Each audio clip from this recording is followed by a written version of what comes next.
মুখে মুসলিম হয়েও আল্লাহর আইন নিয়ে যারা সন্দেহ করে, যারা মনে করে যে আল্লাহর কোরআনের আইন যদি শাসন হয়ে যায় তাহলে আমার দেশের হিন্দু খ্রিস্টান বৌদ্ধরা মূলত কার কাছে যাবে, কিভাবে চলবে।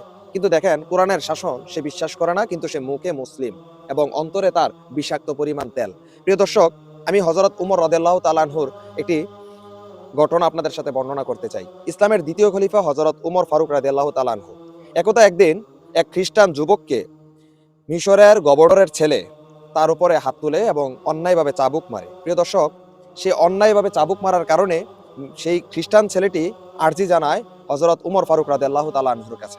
পরবর্তীতে হযরত উমর রাদিয়াল্লাহু তাআলা আনহু সেই দাসীল গভর্নর এবং তার ছেলেকে ডেকে এনে তার সামনে ওই ছেলেকে আবার চাবুক বেত্রাঘাত শুরু করে দিয়েছিলেন। কেন এই কথাটা বললাম? কারণ গভর্নর কিন্তু মুসলিম এবং সে মিশরের একজন দায়িত্বশীল প্রধান ছিলেন, এবং তার ছেলে যখন অন্যায় করেছিল, সে মুসলমান হওয়া সত্ত্বেও যখন খ্রিস্টান ছেলেটার গায়ে হাত তুলেছিল, সে যেহেতু অন্যায় করেছে তার বিচারটা তার সামনেই করে দিয়েছিলেন হযরত উমর ফারুক রাদিয়াল্লাহু তাআলা আনহু।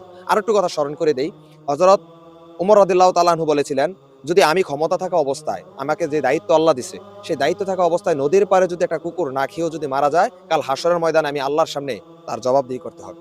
প্রিয় দর্শক, কেন ইসলামী শাসন চাবেন না, কেন ইসলামী শাসন আপনি চাইবেন, তার একটা জ্বলন্ত উদাহরণ আপনাদের সামনে আমি দিলাম। প্রিয় দর্শক, আসুন এটি ইসলামিক বাংলাদেশ, ইসলামিক রাষ্ট্র, আল্লাহর আইন এবং কোরআনের শাসন আমরা একটাবার দেখার চেষ্টা করি এবং আমরা সর্বোপরি সেই ইসলামী শাসনগুলোকে দেখতে চাই।